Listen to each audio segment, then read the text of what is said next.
colocado em todos os meus momentos de fala, como um convite, essa possibilidade de conhecer essas obras. Eu sei que para muita gente são obras ainda a serem descobertas, né? Então, tirando Conceição Evaristo, que é uma autora mais lida, as outras autoras que eu trabalho, em geral, a Firmina está um pouco mudando isso já, né? A Firmina tem sido lida, percebo isso, mas ainda assim a gente está falando de um universo de literatura atravessada pelo silenciamento, né?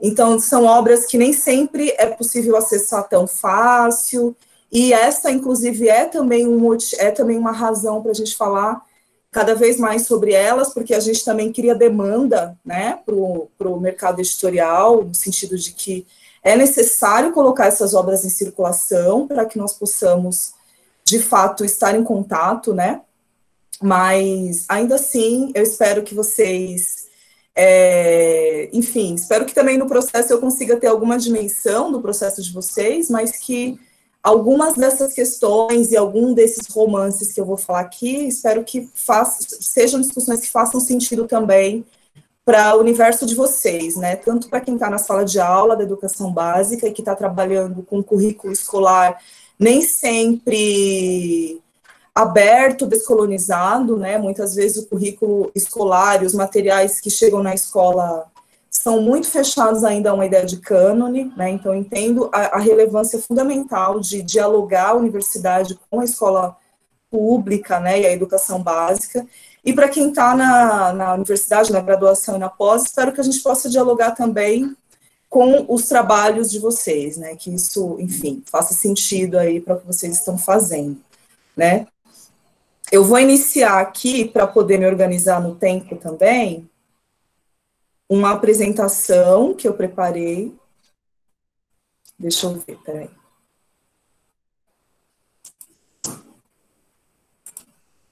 Aqui. Aparece para vocês? Sim, está aparecendo.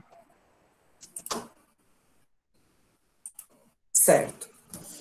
Bom, a separação, então, que eu fiz para a gente conseguir discutir foi em torno de 3 escritoras, 3 romancistas.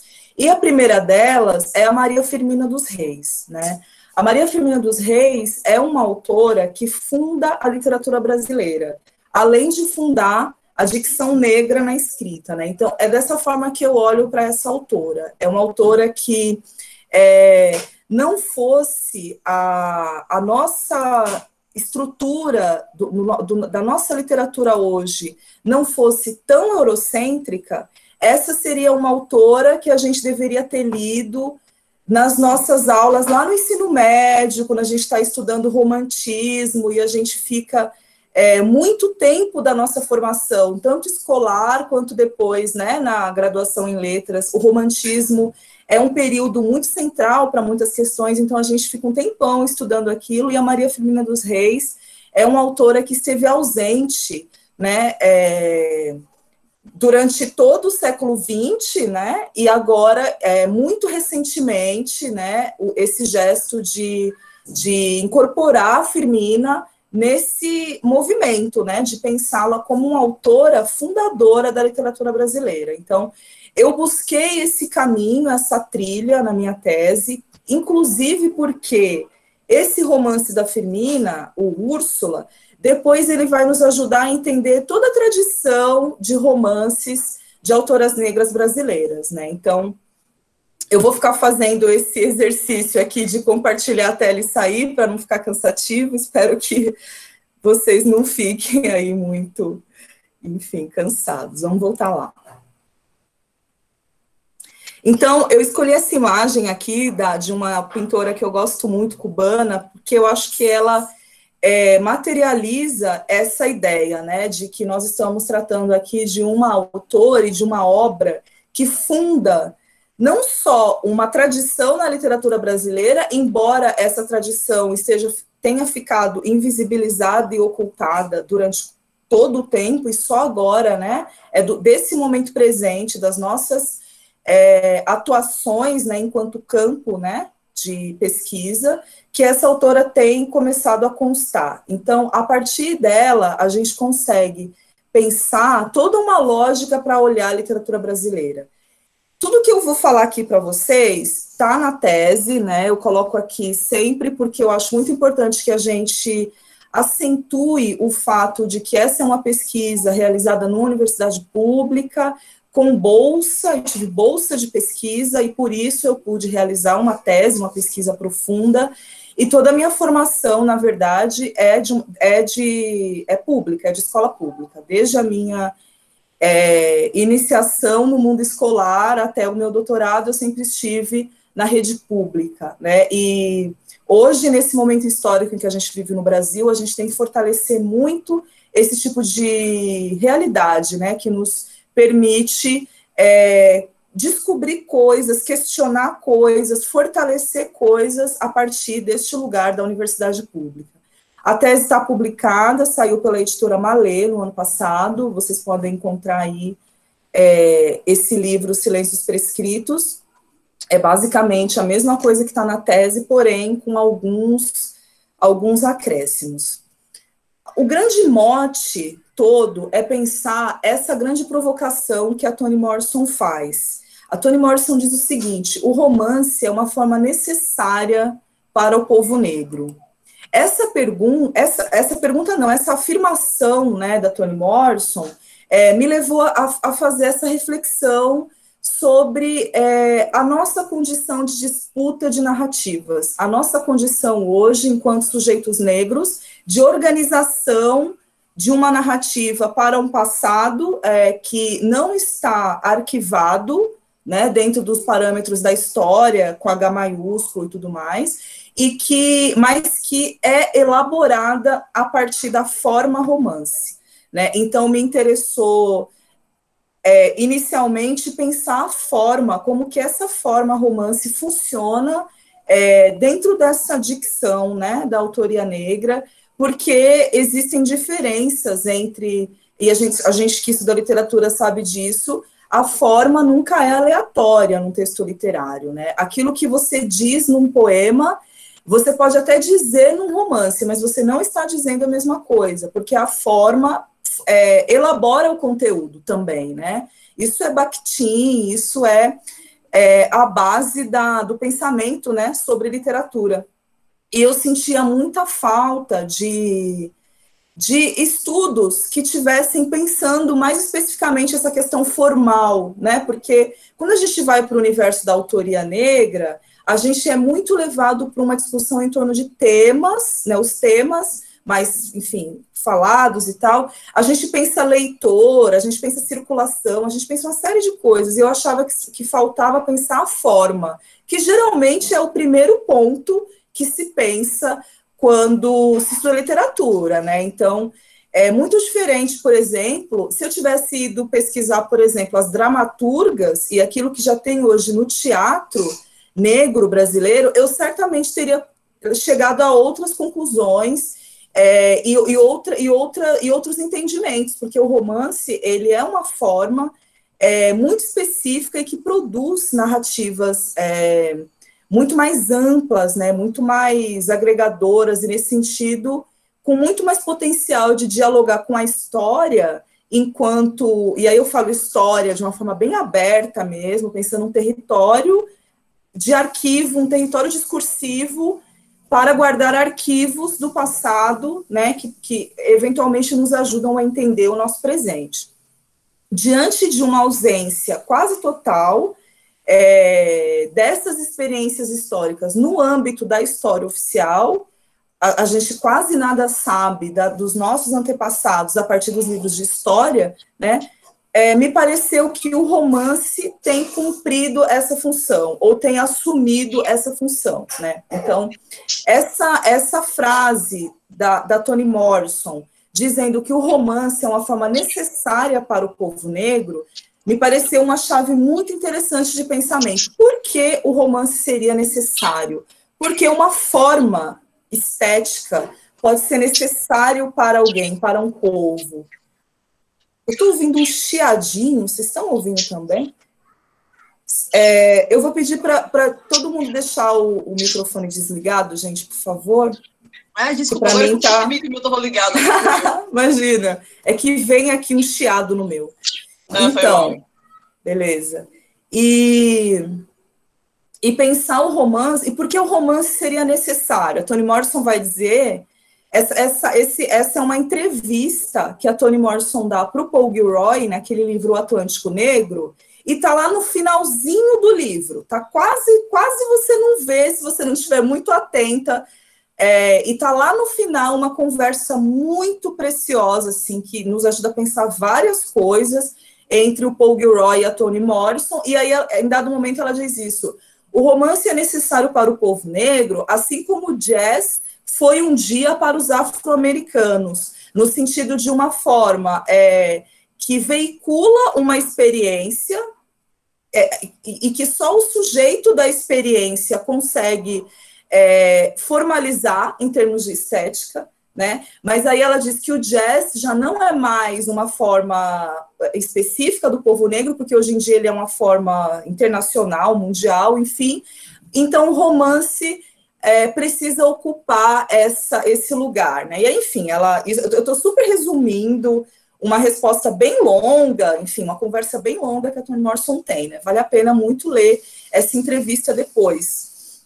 E aí, pensando especificamente na estrutura brasileira, no nosso sistema literário, na nossa historiografia, isso para mim fez muito sentido, né? O romance no Brasil, ele é o gênero mais central, né? Tanto no sentido daquilo que o mercado editorial mais publica, quanto no sentido daquilo que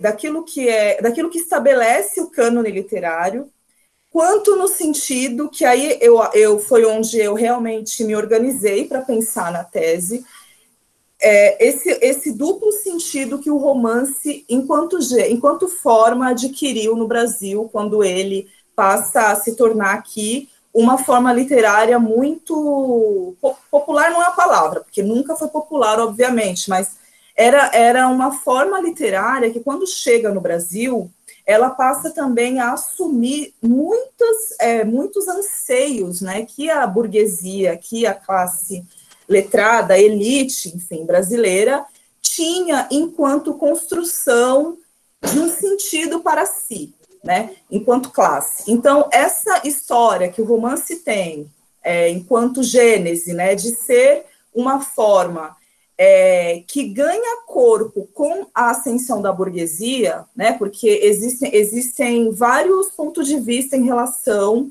ao surgimento do romance, né? Tem teóricos que vão dizer que o romance, essa forma que a gente conhece, ela surge com o advento da burguesia na Europa. Existem outros romances que vão encontrar origens outros teóricos que vão encontrar origens para o romance lá na Grécia, né? Outros teóricos vão estudar o romance como tendo surgido primeiro na China. Então, isso não existe consenso, né? No entanto, essa ideia de que o romance, enquanto forma, ele é requisitado por uma classe social para conseguir produzir um imaginário para o seu próprio mundo e para as suas ações no mundo, é algo que corresponde muito ao que acontece no Brasil. Então, no Brasil, o romance, no século XIX, ele é uma plataforma que está comprometida tanto com a imaginação da nação, e aqui, imaginação da nação, no momento em que a própria ideia de nação estava sendo elaborada, e estava sendo elaborada muito fortemente nos textos, né? No momento em que, seguindo, por exemplo, o que o Antônio Cândido coloca, não havia um pensamento social, enfim, por exemplo, de sociólogos, ou de filósofos, ou de mesmo jornalistas, etc. Não havia um pensamento social no Brasil capaz de produzir um entendimento para a nação, exceto aquele que os romancistas faziam. Né? Então, o romance, aqui no Brasil, ele sempre esteve atrelado a essa dupla função, tanto de imaginar a nação, de organizar um imaginário para a nação, quanto para se legitimar enquanto classe, enquanto elite letrada, enquanto pensadores, né? Então, essa estrutura aqui é uma estrutura altamente eurocêntrica, né? Porque essa imaginação da nação, conforme ela se deu nesses romances lá no século XIX, ela vai resultar num imaginário para uma nação na qual o negro é escravo, fixo, de forma, assim, definitivamente escravo, não existe um devir para o negro, né? Ele é escravo e pronto, ele é uma coisa, ele não é sujeito. O índio, o indígena é dado como desaparecido, como extinto, existe apenas uma memória, né? Enfim, olhe lá, porque mesmo com a linha indigenista, que é uma linha fortíssima no romantismo e que se processou muito pela forma romance, é uma perspectiva sobre o indígena enquanto mito, né? É uma ideia de recuperar elementos superficiais, né, dessas culturas todas indígenas, para produzir um mito do bom selvagem brasileiro, digamos assim, porque os romancistas também estavam muito preocupados em estar, digamos assim, em acordo com aquilo que era produzido nos romances europeus, né? Então, lá na Europa, o romantismo e o romance vai solicitar essa ideia, né, do bom selvagem, do sujeito natural, justamente para se contrapor a toda uma sociedade que se industrializava cada vez mais, etc. No Brasil, na falta desse passado original para o homem branco, eles vão projetar sobre o índio um mito e sobre o negro um lugar definitivamente colocado em torno do ser escravo, né? Já o sujeito branco, o homem branco, o eurodescendente, os descendentes dos portugueses e de outras figuras que vão aparecer no romance, né? Eles vão, enfim, toda uma perspectiva de criar no texto uma imaginação e um imaginário para a sociabilidade desse grupo, para os seus pertencimentos, os seus valores. Então, a lógica, por exemplo, do casamento, e todas as outras questões aí que vão comparecer no romance dentro dessa lógica aqui, de criar uma imaginação que desse sentido para a experiência branca colonizatória no Brasil. Né? Então, essa é uma maneira bastante crítica, eu sei, de ler o romance, né? Mas é um pouco o resultado também de pesquisas diversas que vêm apontando para isso, né? A gente tem, por exemplo, uma pesquisa que ficou muito conhecida no Brasil, não sei se vocês conhecem, que é a pesquisa da professora Regina Dal Castanho, que é uma professora lá da UNB, e ela fez um estudo que cartografou, né, o romance brasileiro, principalmente o romance contemporâneo, e aí ela chega em umas conclusões que são muito estarrecedoras, assim, num primeiro momento, para quem, enfim, está distante desse universo, que é aqueles dados lá de que existem apenas 7%, eu não anotei isso aqui agora, mas acho que são 7%, dentro de todo o romance publicado no Brasil, pelas grandes editoras e tudo mais, existe uma presença de 7% apenas de personagens negros, 3% de narradores negros, né? O restante todo é não negro, né? E lembrando que no Brasil o lugar social do branco sempre foi a norma, e por ser norma pode estar oculta.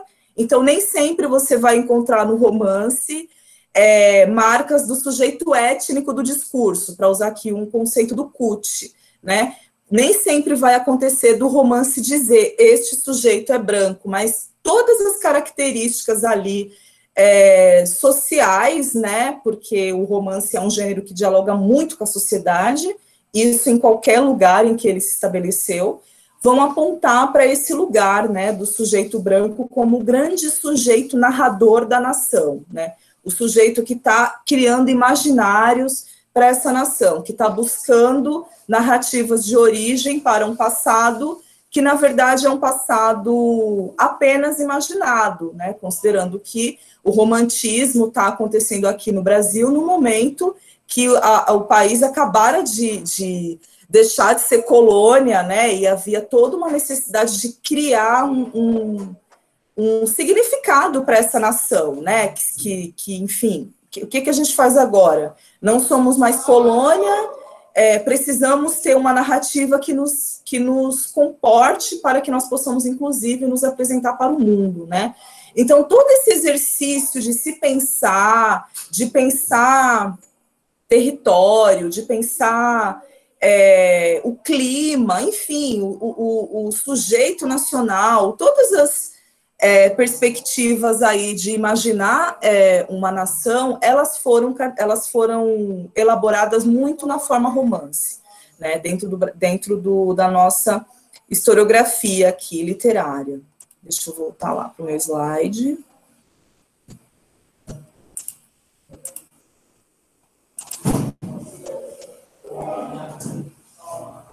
Mas aí, o que acontece, então, quando você chega nessa conclusão, né, de que o romance é um gênero central nesses processos de elaboração de uma identidade para a nação, inclusive de elaboração de uma memória para a nação, e aí você está lá, você é pesquisadora negra, produzindo trabalhos de pesquisa, e você chega nesse resultado. O meu, óbvio, né, o meu passo seguinte foi buscar, então, as narradoras negras da nação, né? O que as narradoras negras, e aí as romancistas negras, porque também existe uma confluência entre autoras negras e narradoras, né, negras em geral, não sempre, mas em geral, quando a autora é negra, a sua narradora também será, né? E me interessou pensar o que enquanto forma, enquanto plataforma, inclusive, essas narradoras estavam produzindo, né, para a gente pensar de outra maneira a nação. Então, eu cheguei nesse resultado aqui, que é o resultado de um mapeamento feito entre 2015, eu começo a fazer isso em 2015 e vai até o final do doutorado, que foi 2019. Esse aqui, então, é o total que eu localizei, né, de romancistas negras brasileiras.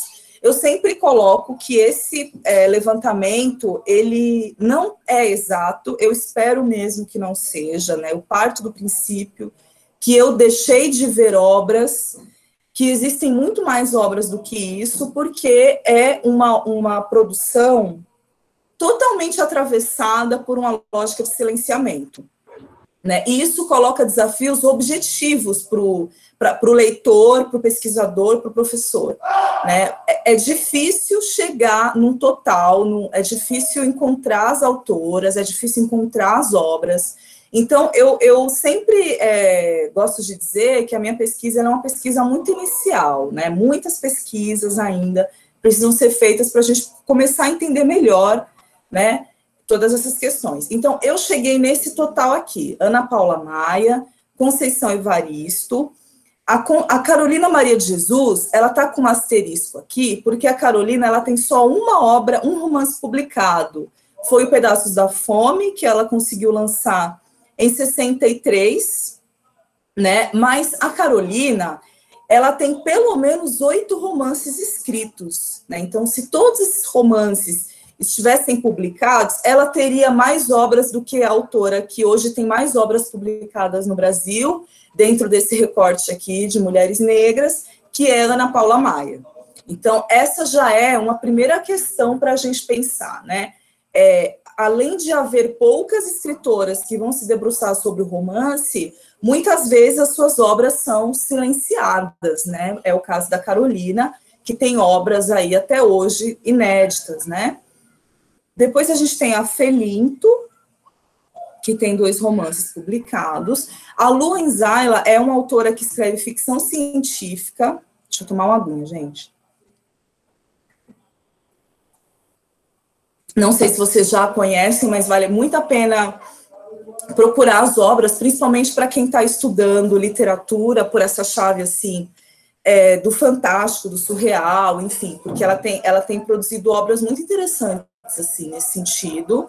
Aí a gente tem Eliana Alves Cruz, que tem 3 obras, Miriam Alves, Elisa Lucinda, a Najá Caetano é uma autora também bastante desconhecida, ela é lá de Minas Gerais, né, e assim como acontece com a Maria Firmina dos Reis, a gente tem pouquíssimas informações sobre essa autora, sobre a sua trajetória. A gente não sabe nem se ela ainda está viva, porque eu só consegui apurar que ela é de uma cidade chamada São Luís do Paraíso, que é em Minas Gerais, e todas as demais informações que tem sobre ela é aquilo que está no próprio romance, né, que é o Negra Efigênia, Paixão do Senhor Branco, que saiu também na década de 60.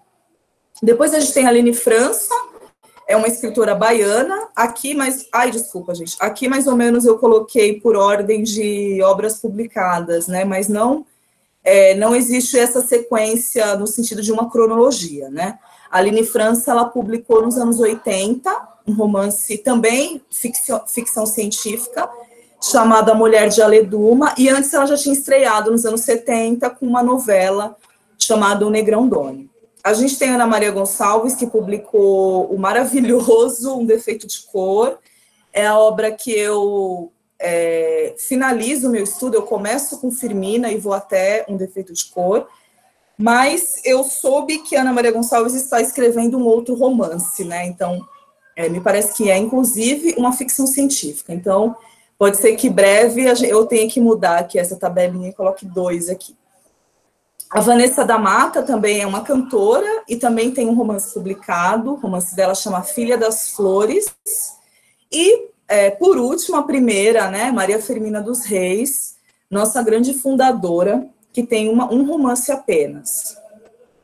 Dessas todas que eu mapeei, dessas 13, eu fui estudar 8, né? Então, o estudo se deu em torno dessas escritoras aqui, por uma questão metodológica mesmo, eu não teria condições de estudar mais que isso apenas, né? Eu poderia ter incluído mais, mas aí realmente eu enfim, não havia condições mentais até de fazer uma tese com tantas autoras. Já foi muito difícil com esse total, mas eu também não poderia deixar nenhuma delas de fora. Principalmente essas que são menos conhecidas, como a Ruth Guimarães, a Najá e a Aline, né? E essas outras que são mais conhecidas, porém, que não haviam sido ainda lidas em roda, né? Em conjunto, em paralelo. Então, finalmente entrando aqui no tema, deixa eu olhar de novo aqui para a carinha de vocês. Vocês querem colocar alguma questão até aqui? Querem fazer alguma pergunta? Ou pode seguir? Acho que é para seguir, né? Deixa eu voltar lá, então.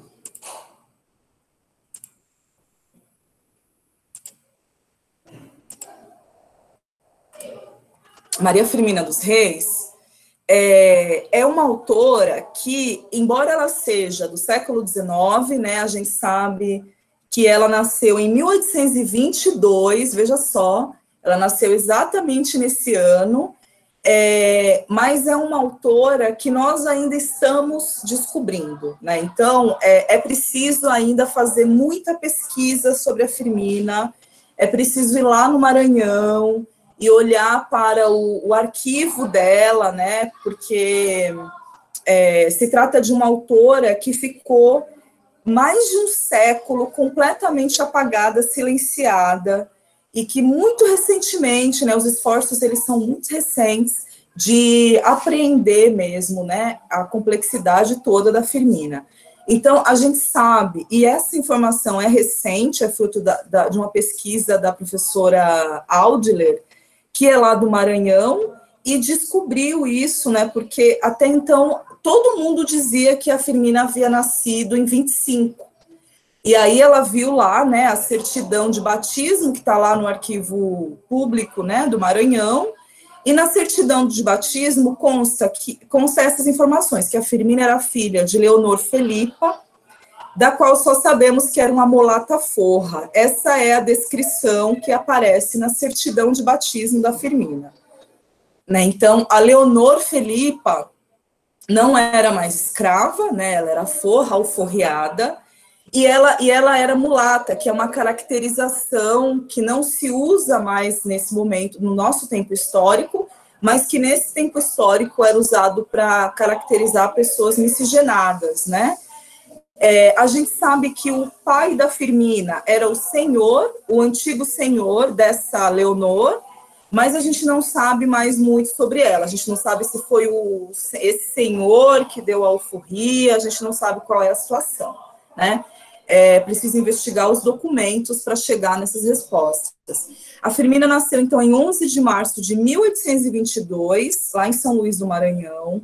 Aos 5 anos de idade, ela se muda para São José de Guimarães, que é uma ilha, né? Fica no arquipélago ali, e é um pouquinho distante de São Luís, que era um grande polo cultural nesse momento, né? Então, ela passa a vida dela num lugar mais distante desse centro, que era São Luís, e ela vive na casa de uma tia, né? Consta que a Firmina viveu a sua vida inteira numa casa cercada de mulheres. Ela viveu até os 95 anos, morreu no dia 11 de novembro de 1917.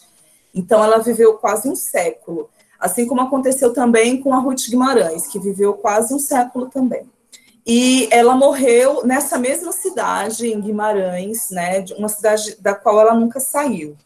A Firmina não se casou, né, nem teve filhos biológicos, o que não era uma condição tão tranquila assim para a mulher no século XIX, mas ela adotou 11 pessoas. Essas 11 pessoas, esses 11 filhos adotivos, eram também alunos, né, da Firmina, porque a Firmina, ela era professora, ela se tornou professora aos 22 anos, e ela era uma mestra régia, né, ou seja, ela era uma professora concursada nesse momento. Haviam muitas mestras leigas, e havia as mestras régias, e a Firmina, ela foi uma mestra aprovada num concurso público em primeiro lugar, lá no Maranhão, quando ela tinha 22 anos.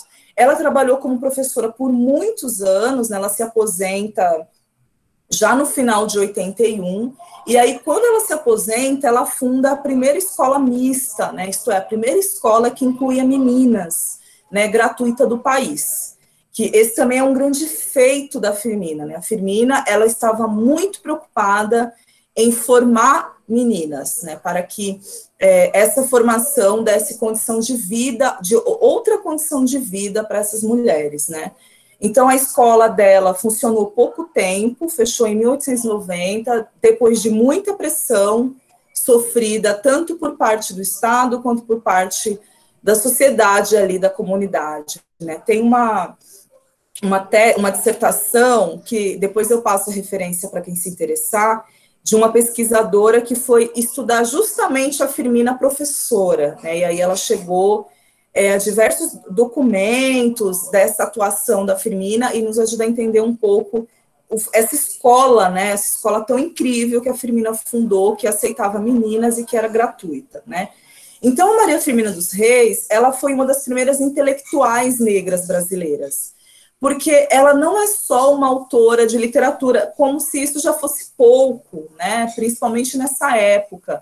No século XIX, a voz da mulher era uma voz interditada, né, e olhe lá as mulheres negras, né, as mulheres negras nem existiam para a ordem social, né. Então, a Maria Firmina dos Reis, ela é uma escritora, ela foi professora, educadora, ela fundou uma escola, ela era musicista, e ela era muito envolvida com a política, né, não à toa ela escreveu o primeiro romance abolicionista, não só o primeiro romance abolicionista brasileiro, mas o primeiro escrito em língua portuguesa, né, e durante todo o tempo que ela viveu, ela escreveu. Então, a gente tem aqui o Úrsula, essa aqui é a primeira capa, né, do romance, vocês reparam aqui embaixo, que está escrito na tipografia do progresso. E isso é um dado muito interessante, porque nesse tempo era muito difícil lançar um livro em forma de livro, né, o livro, o livro materialmente falando, era muito caro. Então, a maioria dos autores recorriam ao folhetim, né, que é uma forma muito mais acessível, que saía através de jornais que eram lançados ali quinzenalmente ou mensalmente, e eram poucos os livros que saíam por tipografia. E ainda eram menos ainda os livros que saíam em tipografias brasileiras, porque o Brasil, nesse momento, 1859, ele ainda está formalizando o seu sistema de escrita, né? Então, lembrando que até 1808, quando a família real chega aqui, né, fugida lá de Napoleão, e se estabelece no Rio de Janeiro, transforma o Rio de Janeiro numa corte, até esse momento, nenhum papel era impresso no Brasil, não havia tipografia no Brasil. Então, aqui não saía nem folhetim, nem romance, nem jornal, nem cartaz. Tudo que vinha de fora, né? Então, quando a família real se estabelece aqui, ela passa a estabelecer diversas instituições, e uma dessas instituições é a imprensa nacional. Ou seja, isso acontece em 1808 e o romance sai em 1859. Então, a gente está falando de 50 anos ali, né, depois que o Brasil estabelece a sua primeira forja, né, a sua primeira imprensa ali, que possibilitava que os textos pudessem circular saindo daqui mesmo. Então, a Firmina, ela é uma pioneira, assim, em vários aspectos, a gente pode vê-la como pioneira. E inclusive, nesse âmbito da história editorial, da história da escrita, da história da publicação de textos, né? Por ser mulher, ela obviamente precisava enfrentar uma série de outros obstáculos para além daqueles específicos do sistema editorial, né? Porque não dá para dizer ainda mercado editorial nesse momento. E ainda assim, ela lança o seu livro por uma tipografia. É também importante lembrar que o Maranhão, nessa época, era uma região muito, muito rica nesse sentido cultural, né? Então, no Maranhão havia uma tipografia e havia outra no Rio de Janeiro, né? Só muito depois veio ter uma tipografia em São Paulo, né? Mas a Firmina, ela está nesse momento inicial da história da escrita e já sai em livro. Ela tem uma produção muito ampla, né? Como eu disse antes, a Firmina, ela escreveu a sua vida inteira, né? E ela é responsável por composições musicais variadas, algumas que inclusive a gente conhece, algumas que inclusive são atribuídas a Gonçalves Dias, mas que na verdade é da Firmina, né? Hoje já tem pesquisa mostrando, né? Aliás, até deixo aqui um convite, se vocês quiserem ouvir uma composição da Firmina, porque, veja, ela fazia letra e melodia, ela está compondo música, né? Eu edito uma revista chamada Revista Firminas, junto com uma colega e amiga, Luciana Diogo, e a gente colocou nesse número que está circulando por aí, que é dedicado à Firmina, a gente colocou uma composição dela, que é uma valsa, que ela compôs, chama Valsa Rosinha. E aí a gente colocou, dá para ouvir lá nas nossas redes. É uma coisa assim, uma coisa lindíssima, belíssima, né? Então a Firmina é realmente uma mulher extremamente criativa, artista, né? Muito inteirada com as questões sociais do seu tempo, mas também muito focada para uma vida criativa, né? Ela publica o seu romance Úrsula, é o livro de estreia dela, né? Ela lança em 1859, e depois ela vai ter uma série de produções, né? Aqui eu estou destacando algumas, mas ela tem mais que isso. Então, a gente tem aqui essa novela Gupeva, é um texto interessantíssimo, no qual a Firmina vai dialogar com essa corrente indigenista, né? Ela vai construir um texto com personagens indígenas, mas ela vai dar uma volta total em todos os pressupostos que essa escola indigenista tinha, e ela vai, enfim, criar uma história muito criativa, né, que precisa também ser olhada com mais calma, porque tem poucos trabalhos ainda dedicados a essa obra. E essa obra, sim, ela lançou em folhetim, né? Então, ela lançou primeiro nesse O Jardim das Maranhenses, de 61, e depois ela lançou de novo em 62, e aí em 63 ela lançou de novo num outro jornal, que era o Eco da Juventude. Então, isso revela que a Firmina, ela tinha leitores, né? A sua produção, ela estava circulando, ao ponto de que ela publicou a mesma obra 3 vezes, né, nos jornais ali da época. Ela tem também o conto A Escrava, que é um conto conhecidíssimo, que tem, inclusive, algumas edições de Úrsula trazem esse conto junto. Saiu originalmente em 1887, então, vocês reparem que está bem perto, né, da abolição, e esse texto é um texto muito focado num lugar de fala bem político, né, para essa questão. Aí a gente tem aqui também os poemas. Esse aqui é um livro de poesia, Cantos à Beira-Mar, que saiu em 1871, também num momento histórico em que haviam pouquíssimos livros de poetas, né, de poetisas, poetas mulheres. Então, esse livro, ele não chega a ser o primeiro, mas ele, se não me engano, ele está entre os 5 primeiros, eu não me recordo agora exatamente, entre os 5 primeiros livros de poemas de mulheres brasileiras lançados aqui no Brasil. E ela também participou de uma antologia chamada Parnaso Maranhense, que é uma antologia muito importante que circulava no Maranhão e reunia os grandes autores, os grandes poetas, assim, né, o Parnaso mesmo, maranhense, e eles incluem a Firmina. Então, a Firmina, ela está dentro daquilo que se tinha como o centro, né, da literatura naquele momento. Ela está incluída na principal obra coletiva, né, de reunião de autores daquele momento, que é essa antologia Parnaso Maranhense. Isso significa que ela foi reconhecida em vida, né, que ela teve reconhecimento, que ela circulou pelos caminhos possíveis para circular na época, né, e ela manteve uma produção escrita em jornais ininterrupta, né. Então, aqui são alguns jornais do Maranhão, que ela era colaboradora, mas são mais que esses, assim, são muitos jornais mesmo, e ela publica durante muito tempo, né? Então, é uma autora que tem uma produção larga, que vocês podem notar que é de gêneros variados. Ela escreve romance, conto, letra, ela compõe músicas, letra e melodia, ela escreve poemas, e ela escreve também para jornais.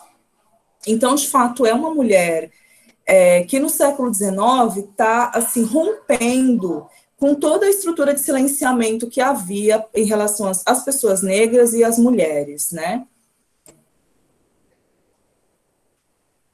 Bom, agora entrando, assim, um pouquinho no romance especificamente, eu espero que vocês já tenham lido esse romance. Caso vocês não tenham lido, é um romance que hoje a gente consegue encontrar tranquilamente, tem até edições dele disponíveis na internet, né, porque por ele estar em domínio público, então você encontra esse romance, enfim, muito fácil, e é uma leitura que eu acredito que cada um pode interpretar de uma forma, porque ela é uma obra muito, muito ampla, né? Eu faço uma leitura específica desse livro, mas é uma leitura entre várias leituras possíveis, né? Então,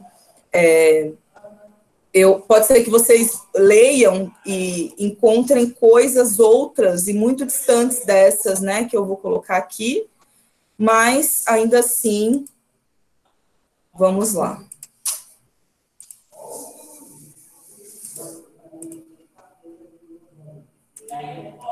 O romance da Firmina, ele já começa no prólogo, situando o leitor ali, né, para a grande potência mesmo daquele empreendimento, né. Aliás, os prólogos dos romances são, assim, fontes muito interessantes, né, para a gente discutir várias questões, assim. E no caso específico dos romances de autoras negras, os prólogos, em geral, eles possuem funções não aleatórias, né?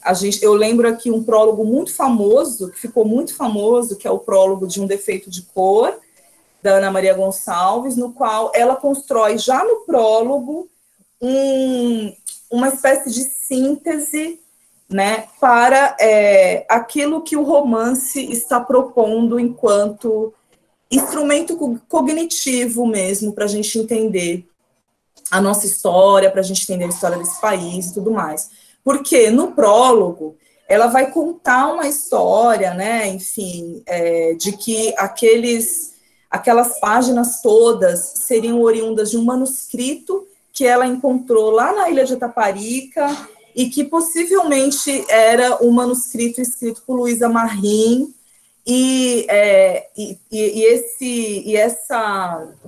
essa história, né, que a Ana Maria Gonçalves conta nesse prólogo, ela demorou para ser entendida, né, as pessoas acharam mesmo que era verdade, que aquele romance era um manuscrito, né, histórico da Luísa Marim, mas a gente sabe que não é isso, na verdade ali já é a ficção começando, né, já é a autora captando esse mecanismo da ficção que permite, inclusive, questionar, né, a ideia de história, porque o que ela está dizendo é, se a história com H maiúsculo no Brasil sempre se deu ao direito de esquecer, apagar, silenciar a presença de pessoas negras, e se essa história é muito formada por ficções, né? Por exemplo, a ideia de que pessoas negras são inferiores, né? Então, é uma história toda construída em torno de interpretações, de pontos de vistas parciais, né, sobre a realidade, e que produz visões da realidade que não são verídicas, né? Então, ela vai brincar com essa ideia da verdade da história, né, e da verdade que a ficção consegue alcançar, porque, inclusive, comporta uma mulher negra escrevendo, né? Então, esse exercício de ter no prólogo já uma janela de discussão com o leitor é também, aliás, é primeiramente, né, solicitado pela Firmina, no seu prólogo, onde ela vai, assim, dizer, com todas as letras, que o seu romance precisa ser assumido, lido, incorporado, agregado, né, para que ela própria, enquanto autora, pudesse continuar escrevendo e para que outras autoras tivessem possibilidade para fazê-lo, né. Então, a Firmina está lá no século XIX, no momento em que poucas mulheres escreviam e menos ainda conseguiam publicar. Ela está dizendo, não a desprezeis, e aqui é a obra, né? Não desprezeis a obra, antes amparai-a nos seus incertos e titubantes passos, para assim dar alento à autora de seus dias, que talvez com essa proteção cultive mais o seu engenho e venha produzir coisa melhor, ou quando menos, sirva esse bom acolhimento de incentivo para outras, que com imaginação mais brilhante, com educação mais acurada, com instrução mais vasta e liberal, tenham mais timidez que nós. Então, aqui, gente, é um ponto muito, muito sensível e muito precioso para a gente pensar condições de possibilidade da existência autoral, né, de mulheres negras, de pessoas negras. Porque hoje no Brasil, a gente tem uma comunidade leitora assegurada, né? A gente tem hoje leitores que solicitam os textos e que fazem os textos circularem. Nós temos editoras negras, nós temos críticas literárias, nós temos o jornalismo, professora universitárias que estão nas universidades colocando esses conteúdos. A gente tem uma série de caminhos hoje que fortalece uma comunidade leitora de forma que a gente consegue sustentar essa circulação das obras, né? Isso é o que responde ao fato de que hoje em dia as autoras negras estão circulando. Não significa que o racismo diminuiu ou que o Brasil, de repente, está dando voz a essas pessoas. Não, não é isso. O que significa que existe uma comunidade leitora que sustenta, que dá sustentabilidade, assim como os brancos sempre fizeram, e por isso existe cânone, né, literário no Brasil. Então, a Firmina está preocupada com isso. A Firmina está dizendo, vocês aceitem a obra, porque aí eu vou conseguir... E veja, é o primeiro romance, ela tá estreando na literatura, né? E aí ela tá dizendo isso para a classe leitora desse momento. Quem é a classe leitora no século XIX no Brasil? Né? E ela está dizendo para essa classe que esse texto precisa ser assumido para que, inclusive, outras autoras possam publicar. Então, a Firmina, ela também se coloca como um paradigma, essa lógica que eu estou apontando de ler a Firmina como uma autora de fundação, inclusive porque ela se coloca nesse lugar de ser um paradigma para que, a partir dela, outras mulheres também pudessem escrever. Né? Então, ela está, assim, ela é muito pioneira, inclusive, dessa discussão, porque ninguém está discutindo isso nesse momento, né? A mulher branca, obviamente, né? Porque, como eu disse antes, nós estamos ainda sob o jugo da escravidão. A Firmina lançou em 59, o Brasil ainda tinha escravidão. Então, as mulheres negras, elas nem eram consideradas sujeitos, né? E as mulheres brancas, elas eram muito posicionadas no lugar de leitoras. Já havia, sim, isso a gente consegue perceber nos prólogos, inclusive dos romances, né, dessa época. Muitos deles são direcionados para mulheres, para leitoras, porque eram as mulheres que liam os romances, né? A poesia é que era considerada a grande arte, a arte culta, a arte, enfim, soberana, e os romances estavam muito focados para um público mais doméstico e tudo mais, então os autores costumam reportar as leitoras. No entanto, mulheres escrevendo eram, assim, raríssimas, né? E a Firmina está preocupada com isso. A Firmina está preocupada que no Brasil existam condições asseguradas para que mulheres escrevam, para que mulheres publiquem, né? Então, algo que a gente hoje está discutindo, que a gente está pensando hoje, né? Então, a Firmina, ela é pioneira, inclusive, por isso. Nossa, tô lendo aqui o chat, gente, sério, essa história da Ana Maria já deu muito pano para manga. Eu descobri isso num Abralic, em que a Ana Maria Gonçalves estava palestrando, e aí ela contou isso, e a plateia, e todo mundo ficou assim, porque a gente tem muita carência e necessidade desse tipo de documento, a gente tem carência da nossa história registrada. Então, quando ela levantou a possibilidade de que Luísa Marim, não existe nem documento que prove que a Luísa Marim de fato existiu, né? Os historiadores têm apontado que a Luísa Marim é uma ficção do Luiz Gama. Luiz Gama criou a sua própria origem, que é essa mulher maravilhosa. E ele escreveu uma carta, enfim, tem um pessoal que vai por esse lado, né? Independente dela ter escrito ou não, ela é real, porque a gente acredita nessa potência, né? E, desculpa, eu achei que todo mundo já sabia... Mas, gente, isso não é para ficar triste, isso é de uma riqueza incrível, porque o que ela está colocando ali ela está colocando em xeque o status de veracidade que a própria história tem no Brasil. Porque a história, essa com H maiúsculo, assim como a sociologia e tal, assim, são ciências que no Brasil, elas fortaleceram grandes ficções. Ela está colocando em xeque o que é ficção e o que é história, o que é real, né? Porque se você tem, por exemplo, só para dar um exemplo, isso também é um exemplo que eu coloco lá na tese. A gente tem no Brasil um primeiro documento, um primeiro texto que vai trazer essa ideia de que o Brasil é resultado de 3 raças que se encontram e formam a nação. Então, o Brasil é resultado do encontro entre portugueses, índios e africanos. Esse documento, gente, eu sei que vocês estão ouvindo muito barulho, eu moro num lugar cercado de crianças, assim, enfim, desculpem. Essa carta, aliás, esse texto foi resultado de um concurso que o Império Brasileiro promoveu para que fosse escrito a história do Brasil. Isso foi um concurso, né? E o vencedor do concurso é um estrangeiro, né? Ele é da Bavária, e ele vai dizer que o Brasil é o resultado do encontro de portugueses, de índios, e ele coloca isso, e essa carta é tipo 1840, algo assim.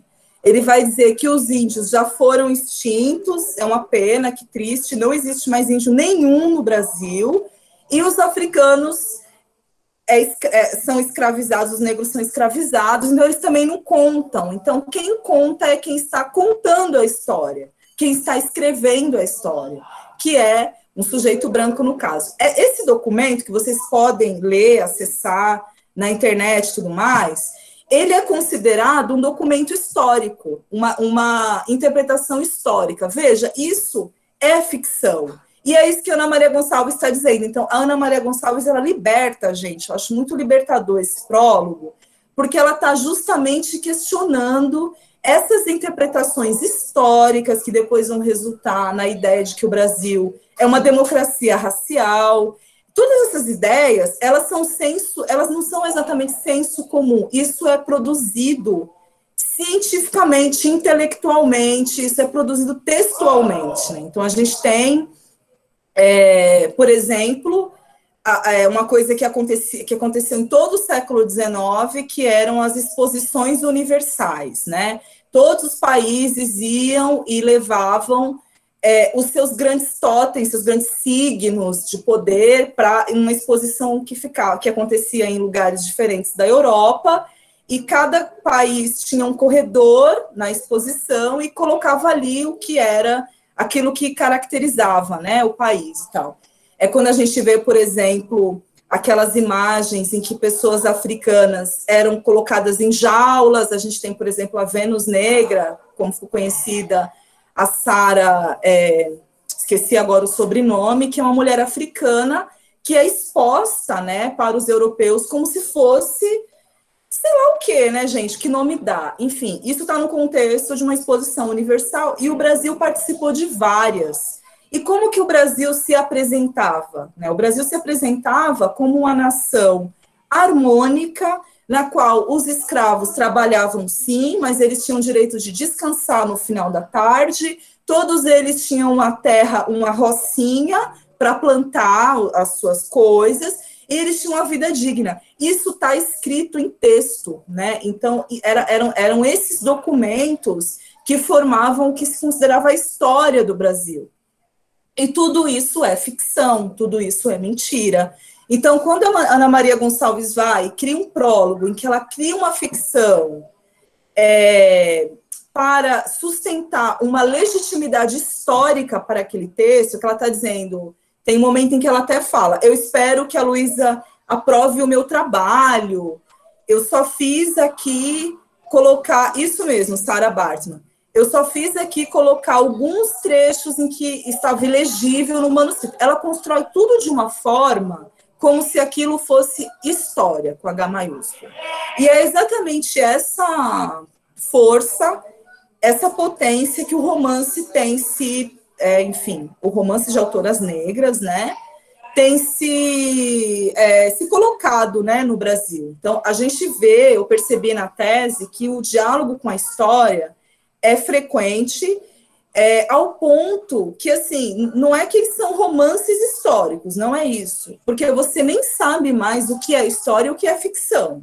É uma construção mesmo de uma narrativa para o povo negro, uma narrativa para a nação, que costure fragmentos, como a Beatriz Nascimento dizia, né, e que, por existir, apenas por existir, já é história, já é histórico, né? Porque essa presença, essa experiência, a experiência histórica negra no Brasil, ela não foi arquivada, ela foi esquecida. Propositalmente, as coisas foram construídas para que essa experiência histórica não fosse não estivesse presente nas interpretações sobre o que é o Brasil, o que é a nação.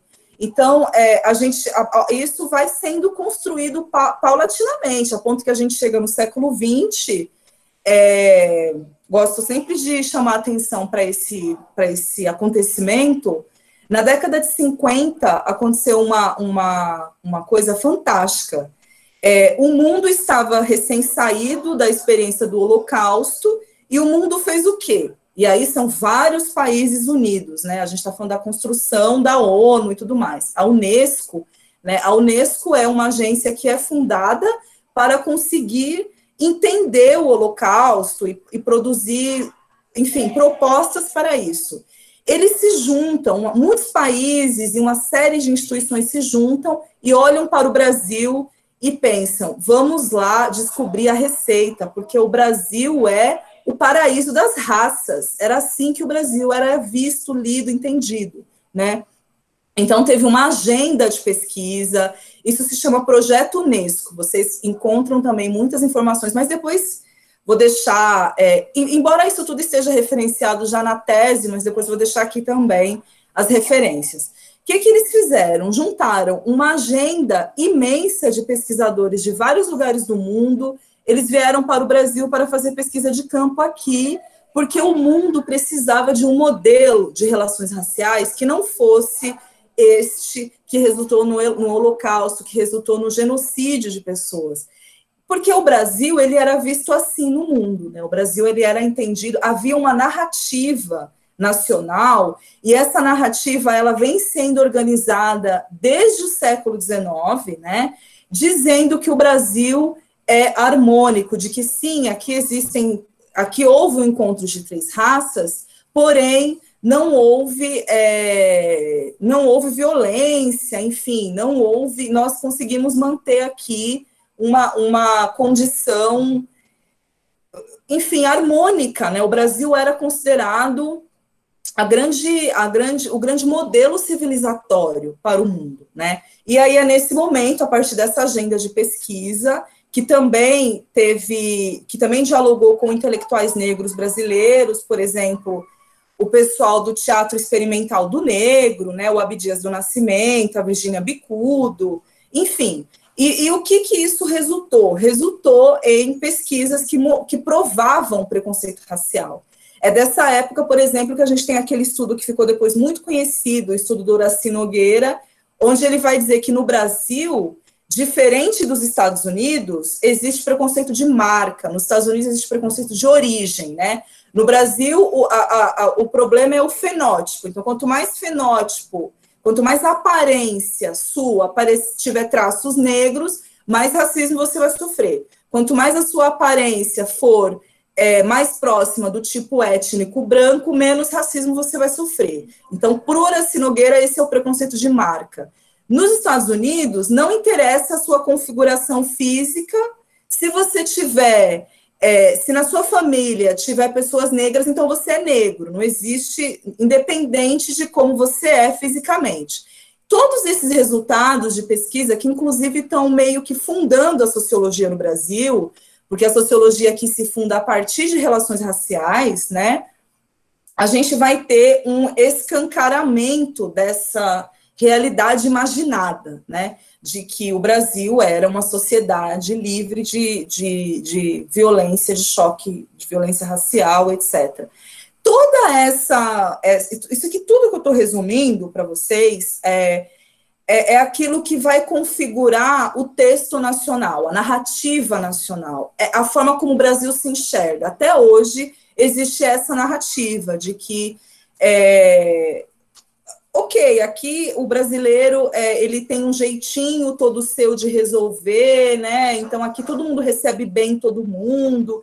Todas essas características que as pessoas negras sabem que são ficcionais, isso não é realidade. Isso não tem correspondência com a realidade social. Porque o que a realidade social aponta é que o Brasil é uma das sociedades mais violentas do mundo, é uma sociedade toda organizada por diferenças raciais, né? É isso que configura, por exemplo, uma situação em que uma grande loja né, resolve abrir um processo seletivo apenas para pessoas negras, e isso causa um debate nacional, um incômodo imenso, como se isso fosse um crime, né? Porque aqui, a partir do momento que você toca no assunto, você está querendo fazer separação, e você é radical, etc. Porque não combina com a narrativa nacional, esse texto nacional, né? Que vai apontar para esse significado, que não é exatamente o significado que a experiência negra elabora nos textos, né? Então, o que a Ana Maria Gonçalves faz é dizer, olha, já que tudo é ficção, eu vou construir uma ficção mais próxima à realidade, né? Mais próxima àquilo que deveria, àquilo que poderia ter acontecido. Então, o romance, ele é um exercício de imaginação histórica, é um exercício de possibilidades para a história, pensando que a história, como o Walter Benjamin bem disse, é uma obra aberta. A história é uma obra aberta, porque você pode, de repente, fazer uma interpretação que muda completamente aquilo que era entendido sobre experiências históricas do passado, né? Então, não só o romance da Firmina, mas o romance de autoras negras brasileiras, de modo geral, é um romance que é uma forma que está tensionando a história, né? Tensionando o discurso histórico, tensionando a narrativa de nação harmônica, a narrativa da nação em que todos somos iguais, né? Então, esse princípio é a Firmina que traz. A Firmina é a primeira narradora a trazer esse entendimento. E aí a gente, comparando com tudo que já havia sido escrito em português, né? Então, a Firmina, falando aqui, não é só no universo da autoria negra, mas no universo do texto em português. A Firmina, ela vai produzir uma narrativa para a nação que vai apontar os signos de violência, de conflito, de desigualdade e, principalmente, de organização social, que coloca sujeitos brancos no poder e todo o resto como subalternidade, como margem, né? E a Firmina faz isso a partir dos seus personagens. Claro que isso é uma perspectiva sutil no texto, diferente com o que vai acontecer com as romancistas que vieram depois. A Firmina, ela está dialogando com os códigos do romantismo, né?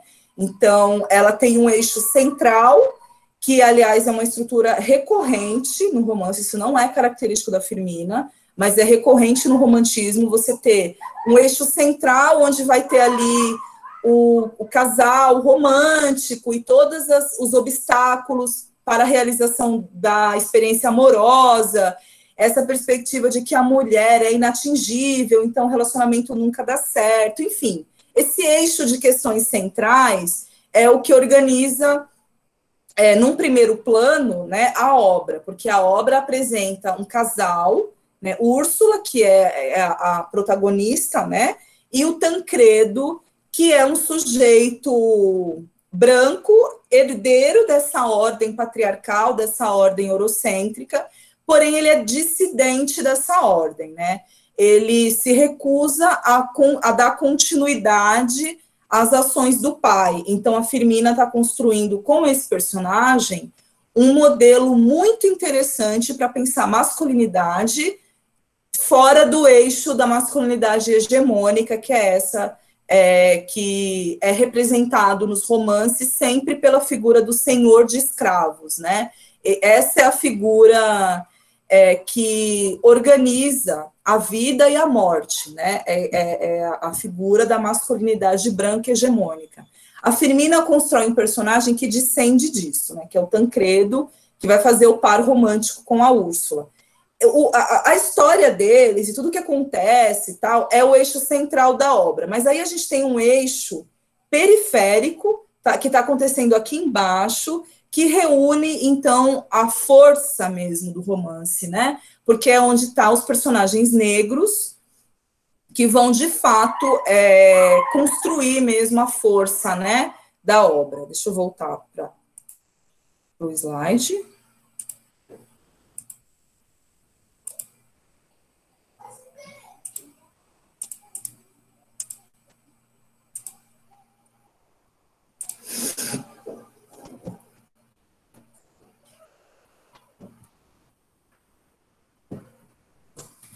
A gente pode pensar o romance, e aqui sou eu falando, mas, enfim, dentro de um monte de teorias que eu li, então, essa questão aqui, esse tripé, né, para pensar o romance, é um ponto que na tese vai estar bem melhor explicado do que eu estou aqui resumidamente colocando. Mas, enfim, em síntese, a gente pode pensar o romance a partir dessa tríade aqui: sujeito, tempo e experiência. E aqui eu estou falando do romance enquanto forma, né? De forma geral, o romance ele se estrutura em torno aqui dessa.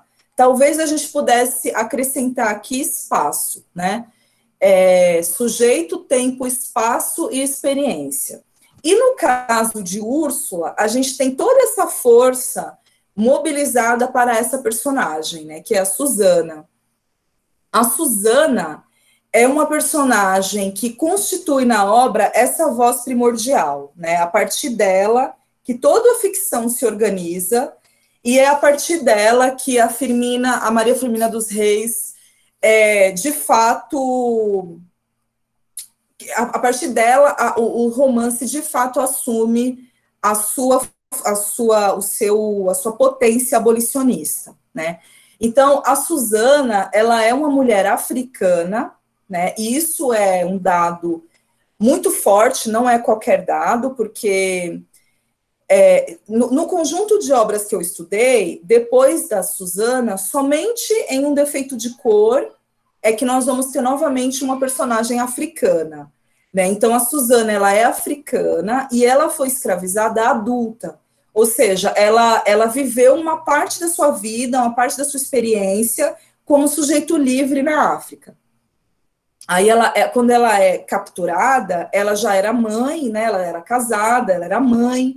Então, ela era uma mulher adulta que já tinha uma experiência acumulada de vida, né? Ela é, então, capturada pelos escravizadores, e aí ela faz a travessia atlântica e chega no território nacional. No território nacional, ela passa a ser escrava. Então, ela deixa de ser sujeito, de ser uma mulher que tinha uma filha, que tinha um companheiro, que tinha toda uma comunidade ali, né?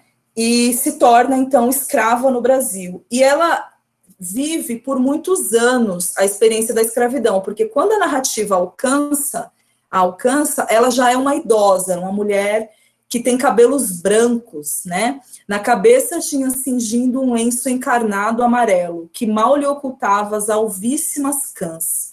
Então, ela tem os cabelos grisalhos, né? Ou seja, ela é um sujeito legítimo, no sentido daquilo que é o sujeito no romance, porque ela tem a experiência acumulada, né? E por isso ela é a voz que tem a voz soberana, né? Ela é a mais velha, né? Ela é aquela que tem uma história para contar. E a Susana, no romance também, ela tem um papel assim muito fundamental, porque a Susana, ela criou o Túlio, né? Quem é o Túlio? O Túlio é o outro personagem masculino fundamental, né, que tem na obra, é um sujeito negro escravizado. O romance começa, para quem já leu, desculpa aqui a repetição, para quem não leu, desculpa ficar antecipando as coisas. O romance começa com um capítulo chamado Duas Almas Irmãs, acho que é isso. Ou seja, já no título, a Firmina coloca em par de igualdade esse personagem, que é o Túlio, um homem negro escravizado, e o Tancredo, que é esse homem branco que eu falei inicialmente, filho de um grande senhor, mas que não compactua com o modus operandi desse grande senhor. Então, o Tancredo, ele está vagueando pelos campos, em cima do seu cavalo, completamente perdido e fragilizado. E este enquadramento também não é um enquadramento aleatório. A gente tem essa cena repetida em outros romances, que é uma narrativa que já começa mostrando um homem branco fora de fora daquela representação na qual os homens brancos eram comumente percebidos. Então, sempre como sempre enquanto signo de poder. A gente vê essa cena do homem branco desempoderado, digamos assim, repetidamente, né? Então, o romance começa com o Tancredo perdido, porque ele tinha sofrido uma decepção amorosa e tudo mais, e ele cai do cavalo, e essa cena de cair do cavalo também se repete, eu acho isso interessantíssimo. Lá no romance da Ruth Guimarães, a gente vai ver de novo essa cena de um homem branco que cai do cavalo, e tudo acontece depois disso no destino desse sujeito. E aí ele cai do cavalo, o cavalo cai em cima dele, enfim, uma grande tragédia, ele está ali meio que à beira da morte, e o Túlio, quem é o Túlio? É um homem que está passando por ali. E a Firmina, a narradora, ela é tão sagaz, ela tem um projeto político, estético tão definido, que ela começa dizendo assim, lá na distância, um ponto se vislumbrava e um homem se aproximava. Desculpa, gente, eu acabei esquecendo de separar o romance. Mas é uma descrição em que ela diz que lá de longe se via um homem chegando.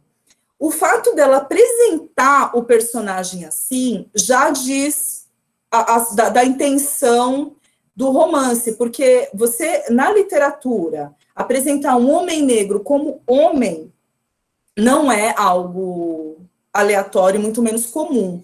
Pessoas negras não eram construídas literariamente como homens, e sim como escravos. Então, ela faz questão de dizer que era um homem que se aproximava, e aí, mais tarde, é que o Tancredo enxerga, né, que é um homem negro que está vindo salvá-lo, etc. Esse salvamento ocorre, né, ele salva a vida do cara ali, sem perguntar nada, sem pedir nada em troca, ele simplesmente tem uma ação generosa, de generosidade. E aí, diante desse gesto, o Tancredo, ele diz que quem dera se todos os homens fossem iguais a você, algo assim, quem dera se o seu coração fosse a medida de todos os outros. Ou seja, o romance está colocando este homem negro que é escravizado como parâmetro moral, né, do mundo, ou seja, um parâmetro para que outros pudessem se reconhecer. Essa interpretação é uma interpretação que o professor Eduardo de Assis Duarte fez primeiro, né, e isso está num texto dele em que ele vai falar de como que a Firmina se torna ele defende, né, que o romance é abolicionista, justamente porque o Túlio é o parâmetro moral do Tancredo, né. Então, toda a história se desenrola a partir dessa primeira ação, né, em que o homem branco está ali à mercê da própria morte e o homem negro tem a ação que transforma a vida desse homem branco, porque o salva da morte, né.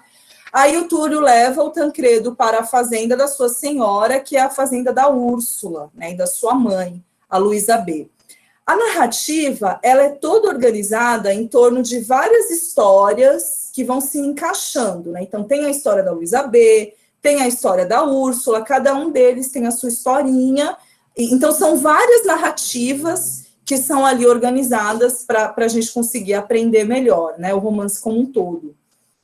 E, a partir dessa lógica de narrativas encaixadas, a Firmina, ela organiza... e aí eu defendo isso na tese como também uma potência do pioneirismo, né, da Firmina, porque ela constrói uma narrativa que é interseccional, né? Muito antes da gente conhecer o termo interseccionalidade, muito antes desse termo existir, enquanto sentido, significado, é exatamente isso que a Firmina faz. Por quê? Ela vai construindo as personagens em torno de posicionalidades sociais. Então, a gente tem, já falamos do homem branco, do homem negro.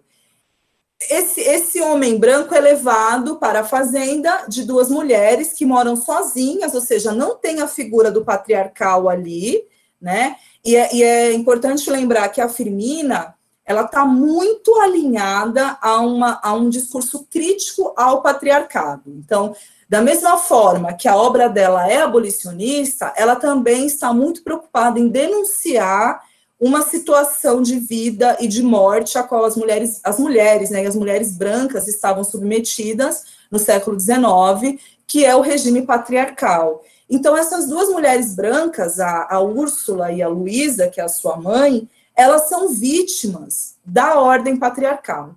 A Luísa, assim, a narrativa é quase didática, porque a Luísa, ela está literalmente amarrada numa cama, presa a uma cama, sem condições de movimentação. Ela foi paralisada em vida, né? Então, é uma forma de metaforizar a condição da mulher branca naquele contexto, né? Já a Úrsula, que é a filha da Luísa, ela também está totalmente envolvida em uma série de questões em torno do poder que a colocam num lugar de ter pouquíssima agência, né, sobre a sua própria vida. Então, a Firmina está, sim, preocupada em alinhar no seu romance uma crítica ao patriarcalismo. No entanto, ela vai construir mulheres brancas que são vítimas, porém, elas são senhoras de escravos, né? Então, o Túlio e a Susana, eles são escravos dessas duas senhoras, né? E isso é algo que é, inclusive, discutido por eles no romance. Os personagens conversam sobre isso, né? Então, essa condição de colocar um sujeito que sofre opressão, mas que oprime, é uma maneira que a Firmina está narrando a nação, ou aquela sociabilidade, né, de forma a pontuar o poder que atravessa essas relações, né? Então, o Túlio, por ter sido salvo, aliás, por ter salvado o Tancredo, ele recebe como bônus a alforria, ele é alforriado, e a narradora é muito crítica em relação a isso, porque ela diz que é absolutamente, assim, inaceitável que a liberdade de alguém seja comprada e seja dada como um presente, né? Então,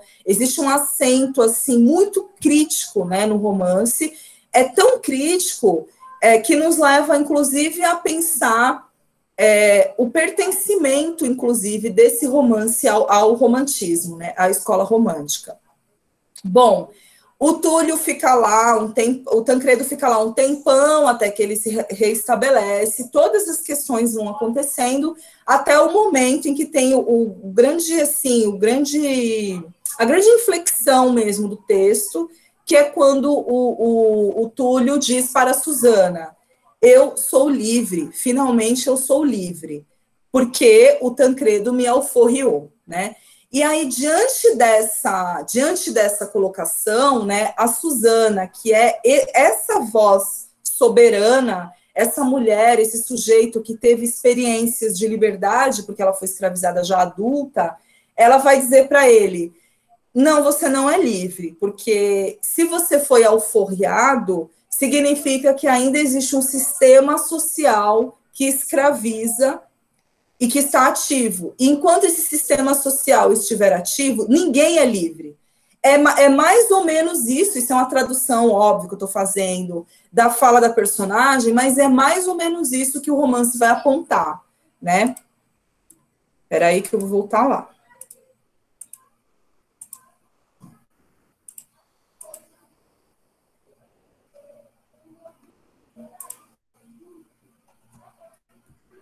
Então, quando o Túlio finalmente chega para a Susana e fala: agora eu sou livre, e a Susana, ela é a referência que o Túlio tem de mãe, né? O Túlio, enquanto a Susana é africana, o Túlio é brasileiro, e ele tem na Susana referência materna. Então, esse também é um ponto muito interessante da Firmina, dentro dessa narrativa que é interseccional, porque está colocando o poder e como as diversas posicionalidades sociais se organizam em torno do poder, tendo a masculinidade branca como eixo, como centro, né? E outros sujeitos que estão submetidos a esse centro, mas que também submetem outros, né? Então, a Suzana, se o Túlio é o parâmetro moral do texto, foi a Suzana que criou o Túlio, né? Então, a Suzana é essa grande voz primordial que, em dado momento, ela vai dizer: vou contar-te o meu cativeiro.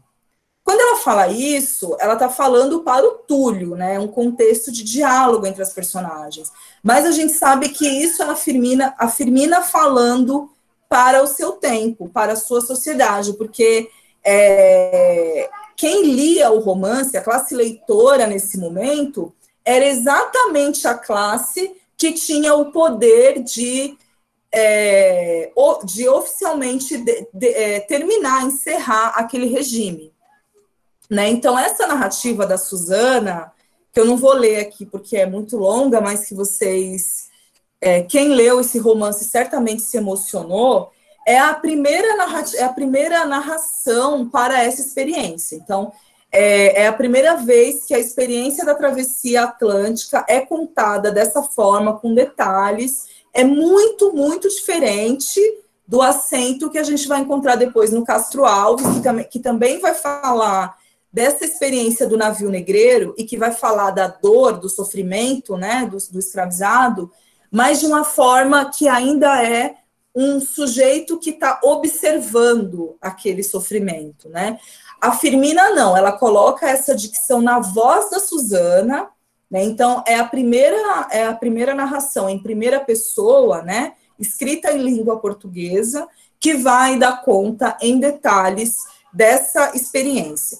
Dentro do romance, a gente percebe que, quando chega nesse momento, o romance ele é todo construído em torno de parágrafos curtos, tem muito diálogo e tudo mais, e descrições, assim, do espaço, etc. Bem, aquela característica bem dos romances românticos.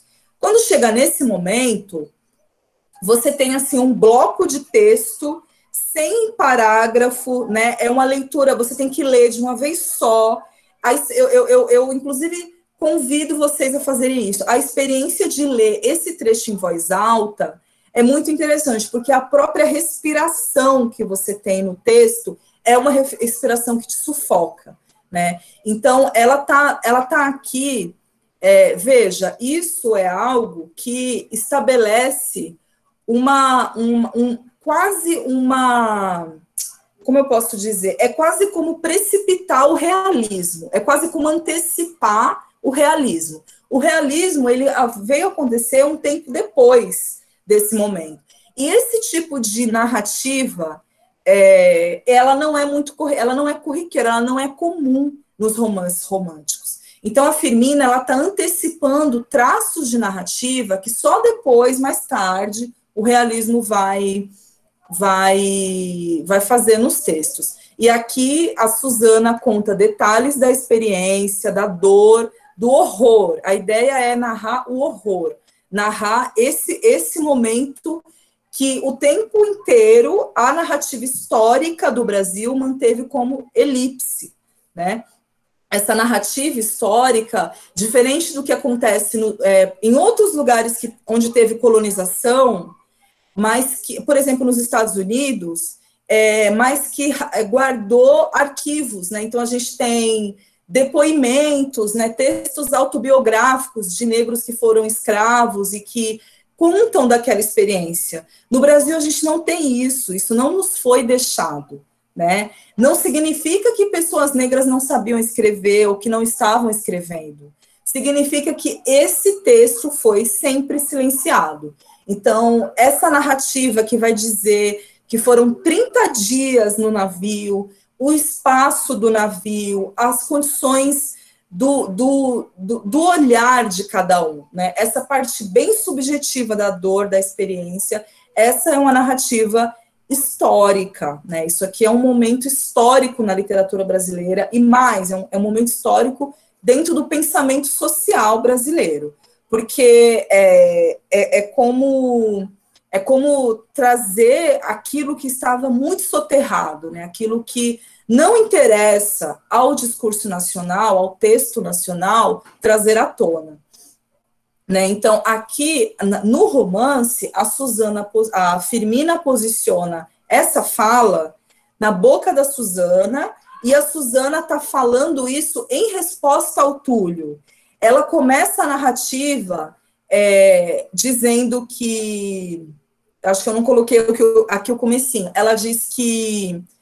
enfim, há muito tempo que ela não pensava nisso, que ela não pensava... Então, essa memória, ela estava guardada, né, nessa vida da Suzana, e a partir do momento que o Túlio diz para ela, agora eu vou ser livre, ela se vê obrigada a explicar para ele o que é liberdade e quais as consequências de um sistema escravocrata. Porque é um sistema, então não adianta você alforriar um ou outro, porque ainda vão haver senhores de escravos e uma lógica, uma ordem social escravocrata, né? Então, a Suzana, ela dá esse acento humano para a experiência, né? Porque ela traz a memória da travessia. Então, esse texto de memória é um texto que vai também compor esses romances de forma geral. Então, o tempo inteiro a gente vai ter personagens que ou fazem, ou é através desse recurso de Úrsula, em que a personagem tem um retorno às suas próprias memórias, né, do passado, e traz essa memória à tona para que aquela história seja contada, ou a gente vai ver outros romances no qual o próprio presente da narrativa está dentro daquela experiência. Aquilo, por exemplo, Um Defeito de Cor, no qual a personagem ela não está lembrando como a Suzana está, né? Ela está vivendo os detalhes daquela experiência. Então, essa fala da Suzana é uma pequena parte do texto. Na verdade, as personagens negras, elas são periféricas no texto, né? Elas possuem poucas falas, são poucos os momentos em que elas aparecem.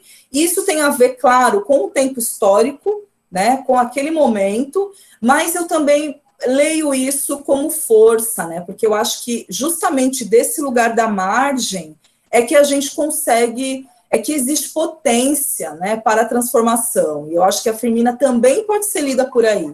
É justamente da margem do romance, daquilo que é o periférico, que emerge toda a força que vai depois ressignificar o centro, vai nos ajudar a rever o centro, né?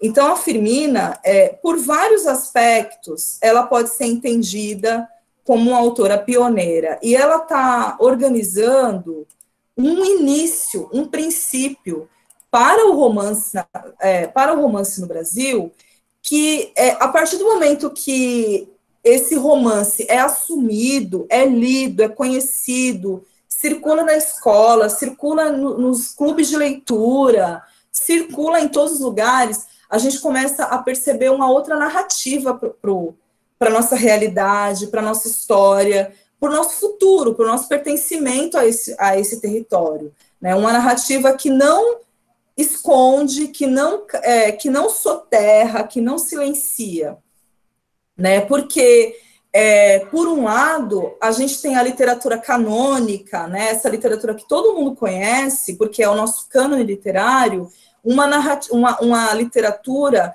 muito marcada pelo silenciamento e pelo apagamento de personagens negros, né?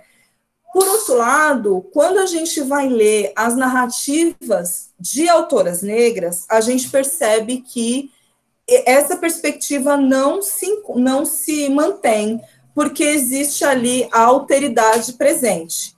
Então, nos romances, e é por isso que esse romance consegue assegurar o conflito, porque ele consegue mostrar personagens em interação, né? Então, não são apenas personagens negros que aparecem nos romances. Pelo contrário, são esses personagens no seu sistema de mundo, interagindo com todas as presenças que configuram o Brasil, a experiência nacional aqui do sujeito negro no Brasil.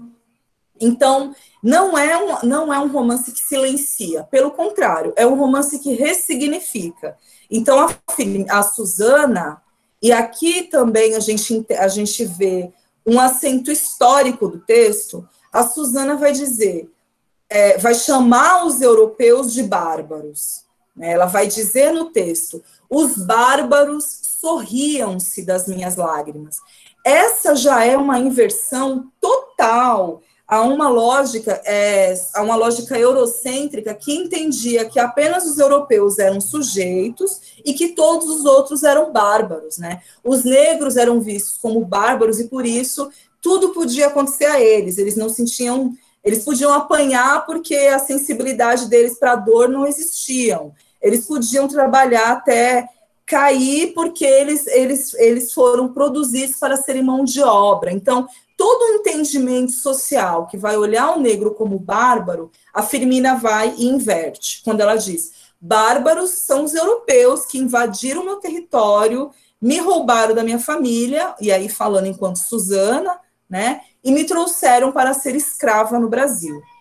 Ela inverte a lógica, e nesse sentido, ela está propondo aqui um outro humanismo, uma outra perspectiva de humanidade, porque ela está mostrando sujeitos negros como seres humanos, e isso é algo que, dentro da história da cultura, da história da literatura, da história da escrita, construir pessoas negras como pessoas no texto é algo recente. E a Firmina está nesse momento, né, de fundação disso, de construir personagens negras com biografia, com passado, com memória, com visão crítica, com perspectiva comunitária, código de conduta, toda uma série de questões que vão subjetivar, né, essas personagens. E os sujeitos... E aí ela vai mostrar mulheres brancas oprimidas pelo sistema patriarcal altamente violento, porém beneficiadas pela ordem escravista na medida em que elas têm escravos que fazem tudo, né? E ela vai também apresentar esse lugar aqui da barbaridade, da violência, como um lugar que no Brasil responde à masculinidade branca hegemônica, né? Então, esse lugar do senhor de escravo, do dono de terras, é uma concepção de necronarrativa. Fazendo aqui uma brincadeira com o conceito do MIBEM, de necropolítica, a gente tem esse essa presença que a tudo domina e que tem o poder de organizar a vida e a morte dos que estão ao seu redor, né? Não à toa, todo mundo morre no romance, e esse próprio homem, que é o Fernando P., no caso, que é o grande antagonista da obra, ele próprio se consome e se destrói, porque é um sistema que não pode resultar em nada que não em morte, né? Então, essa perspectiva da Firmina, e que depois a gente vai encontrar em várias outras produções, em várias outras obras de autoras negras, é um pouco uma reflexão para a gente pensar o nosso próprio presente, né? Veja, o que acontece hoje em termos de nação no Brasil é exatamente isso, né? Quando a gente olha para o nosso parlamento, o que a gente vê? A gente vê esse sistema onde a hegemonia da masculinidade branca é tão central que a gente está vivendo hoje no Brasil questões que todo mundo achou que tinha sido resolvido, né? Então, só para dar um exemplo curto, a gente teve, na semana passada, acredito que vocês devam ter acompanhado isso, uma decisão do STF que inocentou um homem de feminicídio, apoiada na ideia de crime contra a honra, né? Então, essa ideia de crime contra a honra do homem para legitimar o feminicídio, de repente, pode voltar a ser uma prática no Brasil, porque a gente tem hoje um sistema que permite isso, né? Porque a partir do momento que tem uma jurisprudência, que um juiz foi lá e concordou com isso, você tem outros juízes têm onde se apoiar. A partir do momento que você criou a jurisprudência, o bicho está solto, né? E a gente tem um Estado hoje no Brasil que diz isso. Uma mulher negra uma mulher, aliás, não estou nem falando de mulheres negras, uma mulher pode ser assassinada por um homem em nome da honra deste homem, e o Estado está dizendo que este homem está certo, né? Então, a gente está vivendo isso que todo mundo sabe, né? Essa experiência de trevas que a gente está vivendo no Brasil hoje. Será que isso não corresponde também a essa lógica de poder? Porque o que os romances estão dizendo é isso, né? Enquanto houver esse sistema de poder concentrado na masculinidade branca como seu eixo hegemônico, nada mais pode haver além de morte, né? Além de extermínio, né? E o romance vai usar os seus próprios recursos formais, estilísticos, para chegar nessa conclusão, né? E essa conclusão é uma conclusão que a Firmina chega primeiro, né? Porque ela vai o tempo todo mostrar ali como que as ações do Fernando P. Representam um tipo de lógica social que não adianta você dar alforria para o sujeito negro enquanto você tem esse tipo de poder funcionando. Isso, uma coisa assim, torna completamente incompatível com a outra. É preciso mudar essa lógica de poder, esse sistema social, para que, de fato, exista a liberdade possível aqui, né? Liberdade de existência, né? Mas o romance da Firmina, ele é um romance de fundação, e aqui eu já estou me aproximando do final. Ele é um romance de fundação, principalmente porque ele está construindo imaginação possível, ele está construindo formas ele está construindo um território, ele constrói pela primeira vez em língua portuguesa um território para que pessoas negras existam enquanto sujeitos. E ele constrói pela primeira vez um território para que a narrativa de fundação da nação seja outra, e não mais aquela que vai simplesmente negar a presença negra, que vai tratar o índio como mito e que vai centrar a vida e a agência apenas na pessoa branca, né? Então, o que esse romance de fundação está propondo é que essa narrativa de fundação, ela precisa passar por esse tipo de conflito social, porque é esse conflito social que organiza a nossa sociedade e que inclusive, está na sua gênese, né? Porque aqui a gente tem uma experiência de sociedade que já é fundada em torno da violência, em torno da subalternização de sujeitos e de seus sistemas de mundo, de suas cosmovisões, de suas perspectivas todas, né? Não somente físicas, de realidade material, mas de todo um pensamento que é também, enfim, negado, morto, né? Apagado, quando a gente assume apenas essa narrativa, né? Então, veja, se a nação é formada por diversas culturas, por diversas sociedades possíveis, por que a narrativa de fundação para a nação tem que ser apenas aquela produzida pelos romancistas brancos lá no século XIX, né? O que acontece quando a gente concebe uma mulher negra lá no século XIX fundando uma narrativa para a nação, uma narrativa que interpreta a nação, que interpreta o projeto de nação, no sentido de que aponta para um outro regimento, né? O que a Firmina está aqui propondo não é apenas acabar com a escravidão, abolir a escravidão, né? Inclusive porque a gente sabe, eu não sei se a Firmina sabia, mas a gente sabe que quando finalmente ocorre oficialmente a abolição da escravidão no Brasil, em 1888, apenas 5% da população negra ainda era escrava. O restante todo já não era mais escravo. A maior parte porque fugiu, porque uma grande parte porque conseguiu a alforria, né?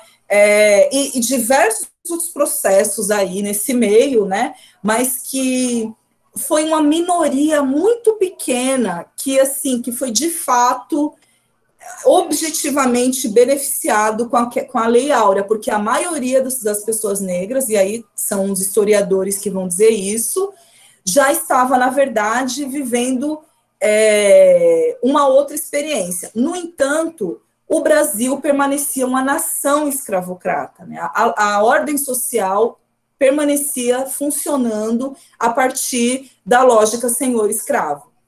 Então, o que a Firmina está propondo não é só acabar com a escravidão, é imaginar uma outra existência para o sujeito negro e, portanto, para o sujeito branco, né?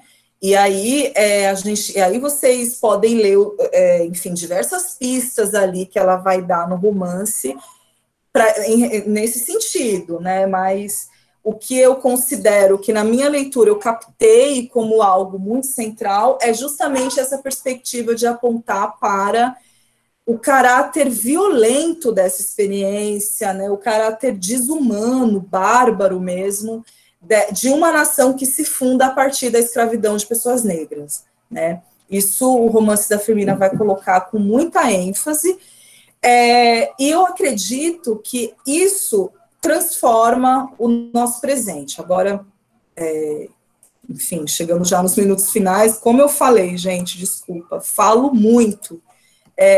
O que isso muda no presente? E essa também foi uma conclusão que eu cheguei na tese. Nesses romances, existe uma formalização estética para a colonialidade brasileira. A colonialidade é uma palavra que vem dos estudos decoloniais, dos pensadores decoloniais, que são pensadores da América Latina, não é a mesma coisa que os pós-coloniais, que são pensadores que estão dentro da Europa. Os decoloniais, eu sei que tem um debate todo intenso nesse universo aí, mas os decoloniais são aqueles pensadores que estão falando desde a América Latina, ou seja, territórios que tiveram experiência de ser colonizados.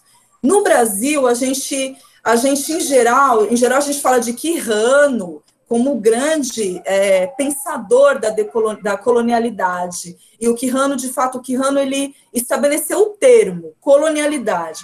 Mas quando a gente pega, igual a questão da interseccionalidade, quando a gente escapa um pouco do conceito como algo que tem um princípio, um momento em que aquela palavra passa a existir no vocabulário, mas a gente vai pensar o próprio significado da coisa, eu entendo que esses romances eles estão elaborando um pensamento sobre a colonialidade brasileira, que é o quê? Nada mais, nada menos que essa experiência colonial que não acaba, que vai se atualizando, que vai se adaptando ao presente, mas que ainda mantém o presente muito, enfim, condicionado à experiência do passado. Então, a gente vive no Brasil um presente que é sustentado por um passado que não deveria nem ser visto assim, como passado, né? Porque essa lógica também linear do tempo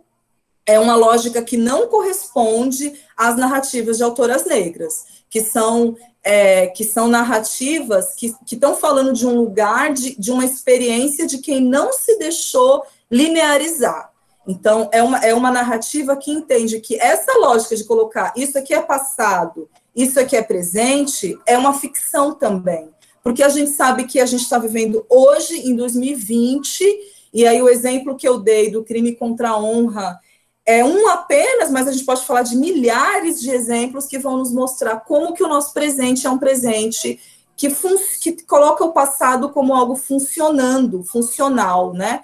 E essa é a lógica da colonialidade, é uma perspectiva não linear, rizomática, que se espraia, que se espalha, que faz funcionar estruturas que se dizem modernas, que se dizem contemporâneas, mas que, na verdade, são apenas resíduos desse passado que insiste em permanecer.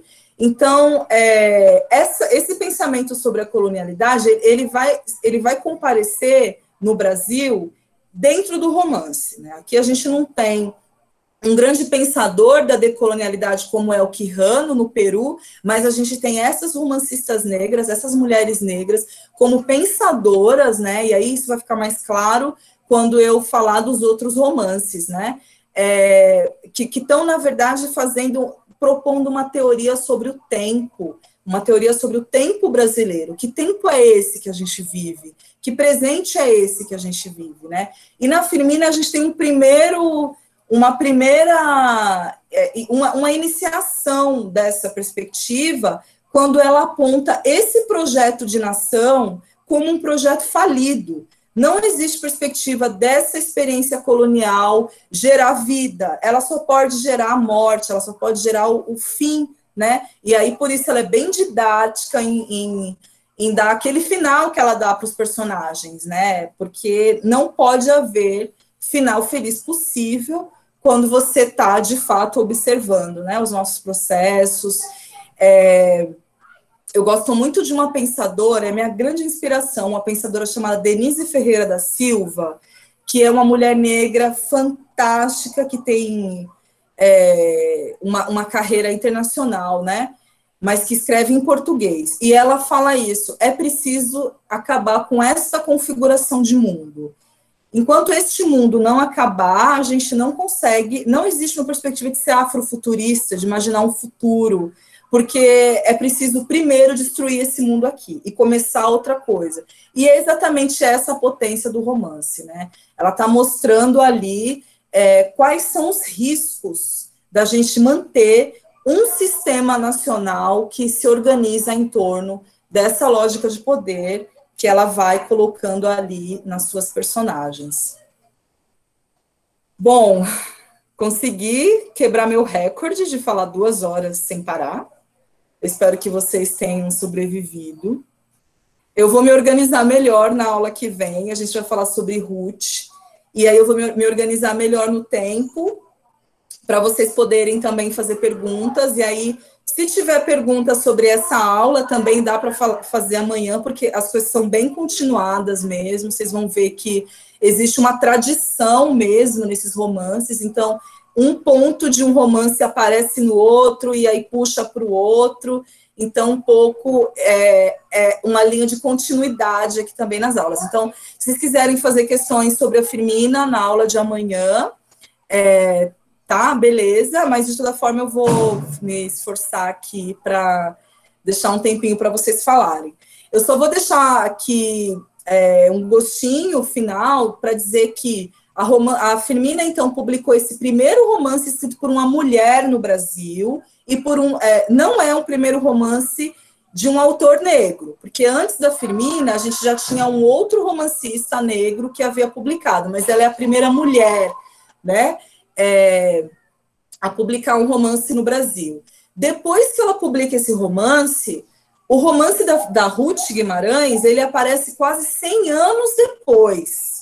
O romance da Ruth é de 1946, então existe quase 100 anos de distância, demora quase 100 anos para que uma mulher negra consiga lançar um romance novamente no Brasil.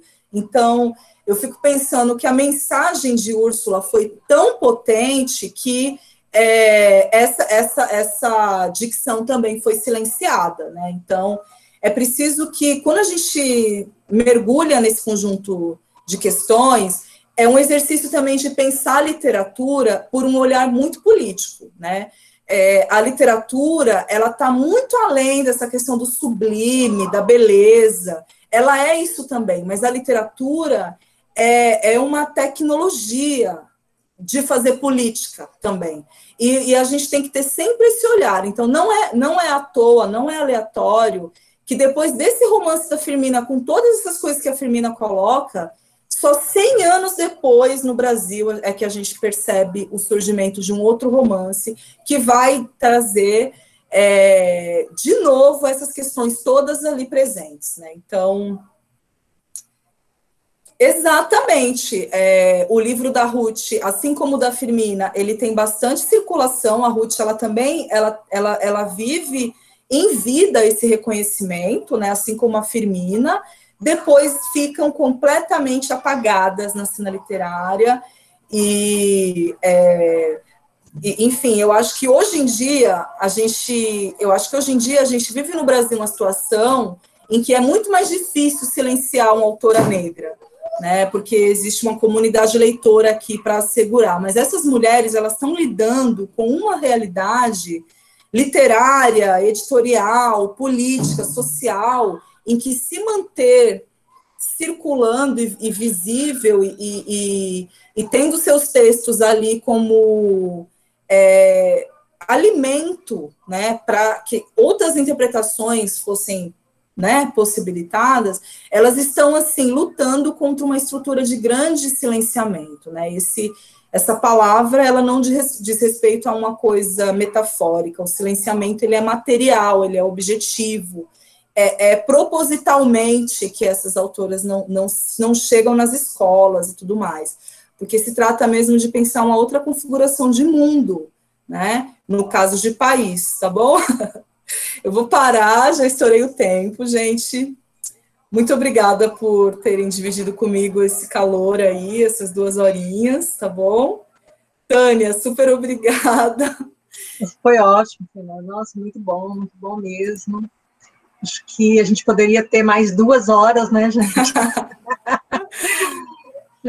O calor, ninguém está aguentando, né? Mas muito bom, Fernanda. Nós estamos muito agradecidas, Tarsila e eu, né? Agradecemos toda essa galera que está aí, que foi só crescendo, né? Foi aumentando. Mas muito obrigada. E a gente fica na expectativa, então, de amanhã. E aí, se alguém tiver questões, a gente pode abrir, né, amanhã com as questões, pode ser assim? Eu vou deixar meu e-mail aqui rapidinho, aí vocês também, se quiserem, podem mandar. Oi, Fernanda. Obrigada, viu? Obrigada por ter aceitado o nosso convite. E imagina! Concordo com a Tânia, eu acho que a gente tem que te poupar um pouco. Vai descansar e a gente retorna amanhã com as questões. Abre com as questões, acho que sim. Certo, maravilha. Então, a gente se vê amanhã, às 2 horas, eu estou aqui. Beijo, todo mundo, fiquem bem aí, se refresquem. E até. Tchau, tchau. Tchau, obrigada. Obrigada a todo mundo, tchau. Todo mundo bem. Tomem água, se hidratem, entrem na piscina. Que não tá brincadeira.